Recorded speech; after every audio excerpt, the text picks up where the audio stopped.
일본 아베 정부가 8월 2일, 그러니까 내일 한국을 무역 화이트리스트 국가에서 제외할 것이 확실시되고 있습니다. 그런데 이 상황에서 한국은 미국에 의한 경제 압박까지 받게 되었습니다. 갈등 관계에 있는 미중 관계에서 미국의 중국으로 날린 견제구가 엉뚱하게 한국으로 날아오겠습니다. 정치부 최병호 기자와 함께 이 문제 짚어보겠습니다. 자, 최 기자. 네, 안녕하세요. 안녕하세요. 우선 이 문제를 짚기 전에 지금 외교장관 회의에 가 있는 네, 강경화 외교장관과 고노다로 일본 외상 지금 면담이 종료가 됐죠. 예, 맞습니다. 방금 종료가 됐습니다. 지금 결과는 아직 나오지는 않을 텐데 네. 분위기는 어떻다고 합니까? 일단 외교부에서 전해진 분위기는 한국과 일본 간의 그런 입장의 간극이 상당히 컸고 예, 일본의 입장에 큰 변화가 없었던 것으로 감지된다고 일단 전해졌습니다. 알겠습니다. 입장차만 확인하고 지금 끝난 상황인데 네. 내일 화이트리스트 발표 여부에 대해서는 일단 변수는 없겠군요. 네, 그렇습니다. 또 어젯밤에 귀순한 것으로 보이는 네. 북한 남성이 한국으로 들어왔어요. 네, 이 맞습니다. 문제는 어떻게 지금 조치가 되고 있습니다. 네, 합참에 따르면 어젯밤 11시 38분경에 중부전선 군사분계선 남쪽 임진강에서 북한 인원 한 명을 발견했습니다. 열영상 감시 장비, 이른바 TOD를 통해서 임진강 남쪽에서 이동하는 미상 열점을 식별해 추적 감시한 결과입니다. 네. 30여 분 뒤인 저녁 11시 56분쯤에 이 미상 인원 한 명의 신병을 확보했고요. 절차에 따라서 확인한 결과 북한 군인인 것으로 확인이 됐습니다. 예. 합참에 따르면 현재 이 인원은 남쪽으로 기순 사를 밝혔고요.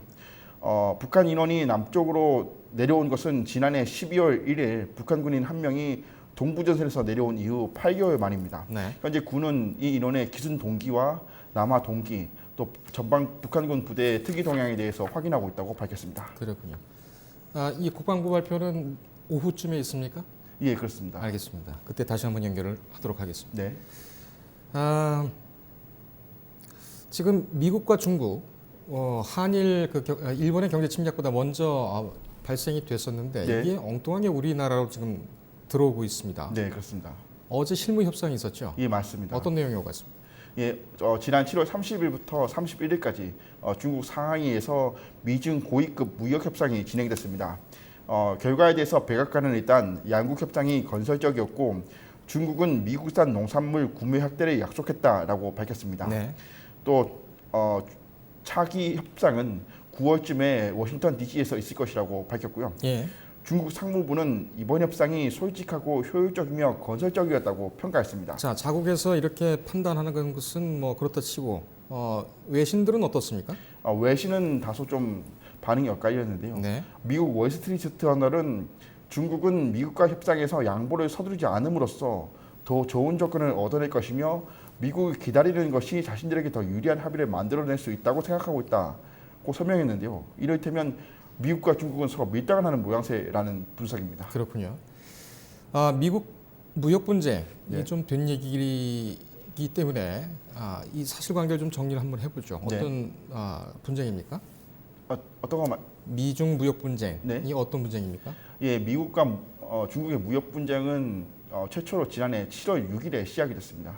당시 미국이 약 340억 달러 규모에 달하는 중국 수입품 820여 종에 대해서 예. 25%의 보복 관세를 부과하면서 분쟁이 본격화됐는데요. 올해 들어서는 5월에 미국의 문우신 재무장관과 중국의 류허 부총리가 만나서 이 문제를 논의했고 지난 6월 29일 일본 오사카에서 열린 주요 20개국 정상회의 즉 G20에서 트럼프 대통령과 시진핑 주석이 만나서 예. 일단 휴전 의사를 밝혔습니다. 그러고 나서 열린 실무협상이 이번에 7월 30일부터 어제까지 열렸던 협상이었습니다. 그렇군요. 1년이 된 그런 분쟁이군요. 네, 맞습니다. 근데 미국이 뜬금없이 WTO에서 네. 한국이 포함되어 있는 물론 이제 중국을 겨냥했습니다. 네, 맞습니다. 한국까지 포함되어 있는 개발도상국 혜택을 제거해야 된다. 네, 이렇게 얘기를 해서 좀 파문이 있습니다. 네, 맞습니다. 이거는 이 배경이 뭡니까? 예, 트럼프 대통령은 지난 26일에 부자 나라들이 WTO에서 부당한 혜택을 받고 있다라고 주장하면서 WTO에서 개도국에 대한 재정립을 해야 한다고 주장했습니다. 그러면서 미국은 이 WTO 개혁에 대한 내용을 담은 개혁 제안서라는 문서까지 만들어서 공개를 했는데요. 네. 지금 화면에 보시는 내용이 이 그 WTO 개혁 제안서, 즉 미국에서 작성한 문서를 정리한 내용인데요. 네. 미국의 주장에 따르면 WTO에는 선진국과 개도국 딱 두 종류로 국가들이 분류되어 있는데 중국과 한국 등 부자 나라들이 개도국으로 분류되어 있으면서 부당한 특혜를 받는다라는 주장이었습니다. 예. 그래서 OECD에 가입되어 있거나 G20에 속해 있는 나라, 또 세계은행이 분류한 고소득 국가, 또 세계의 무역량의 0.5% 이상을 차지하는 나라들은 선진국으로 분류해야 한다라는 거였는데요. 말씀하신 대로 이 기준에 부합하는 나라는 이제 가장 결정적으로 중국이었는데 우리나라도 이제 불똥이 튀게 된 상황입니다. 예. 여기에 따르면 지금 미국의 주장에 따르면 개도국을 선진국으로 분류하게 되면 현재 개도국으로 분류된 나라들이 받고 있는 농업 부분의 특혜가 다소 상실이 될 상황에 처해 있습니다. 네. 그 중국은 어떤 반응입니까? 네, 마침 이 트럼프 대통령의 발언이 7월 30일부터 열렸던 미중 협상 바로 직전에 나왔는데요. 예. 일단 중국은 미국과 무역 협상은 무역 협상대로 진행했으나 이 트럼프 대통령의 이 발언에 대해서는 굉장히 이기적이고 오만한 발언이다라고 지적했습니다. 그렇군요.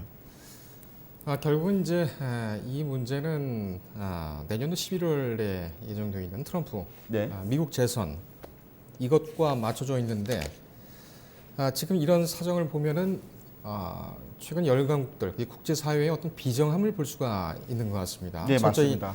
자국의 이익에 맞게 그렇게 움직이는 그런 내용인 것 같은데 이게 그 구조적으로 어떻게 미 재선과 연결이 되어 있습니까? 예, 지금 화면을 보시면 트럼프 대통령 취임 이후 미국의 통상 정책 방향이 지금 소개되고 있는데요. 네.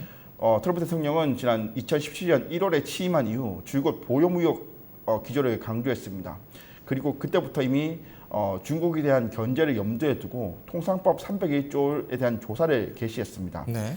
이 통상법 301조는 무역협정 위반이나 통상에 부담을 주는 차별적 행위 등 불공정 무역 관행을 행사하는 국가에 대해서 미국 대통령이 단독으로 과세를 비롯한 각종 무역 제재를 할 수 있는 조치입니다. 예. 이어 지난해엔 드디어 이제 미국에 대한 무역 규제를 단행했고요. 내년도 트럼프 대통령의 재선이 11월에 예정되어 있거든요. 이제 딱 예. 1년 3개월여 정도 남았는데 네. 이제 트럼프 대통령으로 봤을 때는 재선 위해서는 가장 중요한 것이 이 경제적 성과를 부각하는 것이고 대외 관계에 대한 어떤 역할론을 강조하는 것이거든요. 예. 이 경제적 관계에 있어서는 특히 이 중국과의 관계가 중요하기 때문에 중국을 견제함으로써 미국 국민들에게 보호무역주의에 대한 성과를 드러내게 하는 것으로 보이고 있습니다. 알겠습니다. 지금까지 상황 7월 상당히 긴박하게 돌아가고 있는데 네. 존 볼튼 미 안보 보좌관 네, 지난번에 한국에 왔을 때 그 방위비를 늘려달라 네, 이런 요구를 했다고 하죠. 예, 맞습니다. 불난집에 부채질을 하러 온 것 같습니다. 네, 앞서 앵커께서 이제 비정함이 보인다고 말씀하셨는데 지금 한일 관계가 상당히 지금 악화로 치닫고 있는 이 상황에서 미국이 중재자 역할을 할 것으로 기대했으나 예. 사실상은 이제 그 관계의 어떤 틈바구니를 이용해서 방위비 분담 요구를 하고 돌아간 것으로 알려졌습니다. 네. 우리나라에는 5배를 증액하는 요구를 했고요. 5배라는 것은 이제 6조 원에 달하는 규모입니다. 그리고 일본에도 앞서 일본에도 방문해서 5배 증액을 요구했는데요. 이 미국이 한미 관계의 공조의 중요성을 강조하고 있지만 결국 그 공조라는 것도 자국의 이익을 우선하는 공조라는 것을 다시 한 번 더 알 수 있게 됐습니다. 그렇군요. 전문가들은 어떻게 진단하고 있습니까? 전문가들은 그 한미 관계의 중요성은 물론 변함없다고 말하면서도 네. 우리가 남북 관계를 조금 더 주도적으로 이끌어내서 이 한미 관계 틈바구니에서 우리가 좀 우위에 서는 전략이 좀 필요하고 그를 위한 국내의 국회의 어떤 중지 합의도 이끌어내는 노력이 필요하다고 전했습니다. 말은 참 쉽습니다. 네. 그러니까는 정부의 면밀한 준비, 국내적 여론 통합, 한미일 대화의 끈을 놓지 않고 계속 유지하는 것, 러시아와의 또 관계 개선 다 쉬운 말인데 말은 쉬운데 참 걱정입니다. 이거 어떻게 네, 맞습니다. 돼갈지 이럴 때일수록 좀 마음을 좀 모아야 되지 않을까 그렇게 생각이 됩니다. 오늘 수고했습니다. 감사합니다.